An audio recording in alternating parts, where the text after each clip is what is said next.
This enterprise test data tutorial, we're going to look at profiling for data discovery so that you can detect and classify sensitive data. Data discovery allows you to detect and classify sensitive data such as personally identifiable information and protected health information, along with other types of sensitive data. This allows you to understand where your most critical data is stored and how it's being used to ensure compliance with regulations. In this tutorial, we're firstly going to review an existing data definition we have. We're then going to create a data activity. We're going to create some profiling rules. And finally, we're going to perform profiling and review the results. Okay, so we have a data definition here, and this is for a banking application with several tables. Now, what we can do is we can come over to our data activity explorer, and we're going to create a data activity for scanning our database.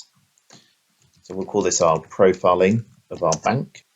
We'll hit next, and we'll create our activity here that we can use for profiling. Now, the first thing we need to do is attach a default database connection. So we'll attach our bank connection. The next thing we're going to do is attach our definition for the database here, which we were just reviewing. Once we have these set up, what we're going to do next is we're going to create some category lists. Now, it's up to you which list you pull in. We're going to select every single type. So the first is we're going to use our list seed list, execute, and we'll create that list in the portal. The next one we're going to add is our list names. So we'll add that one and we'll hit execute. Final one we're going to add here is our regular expression list.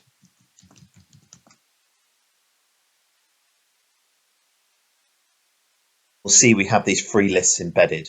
Now you can pick and choose which ones you want to utilize here. And if you're not utilizing any, you can just turn them off in terms of categorization lists that are being used.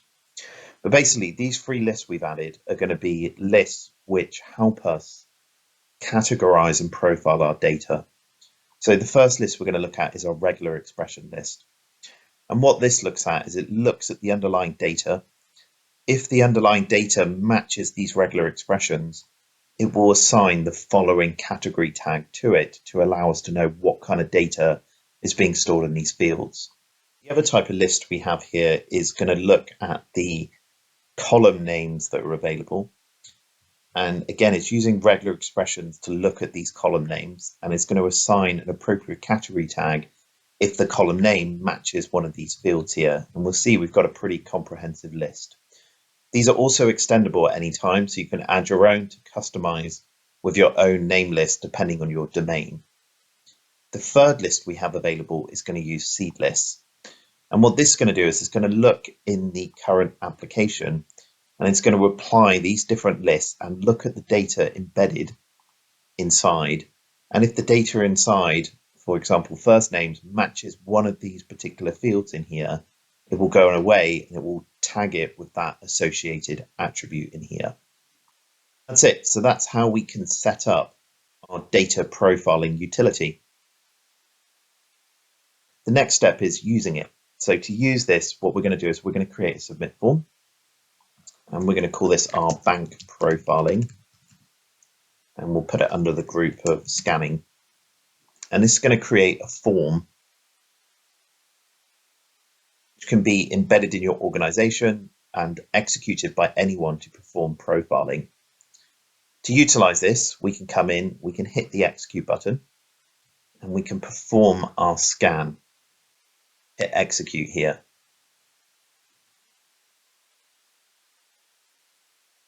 Okay, so our scan is complete. Let's go back to our data dictionary and let's look at our scan here. We'll see a new scan has happened. Take a look, we'll see we've got our schema.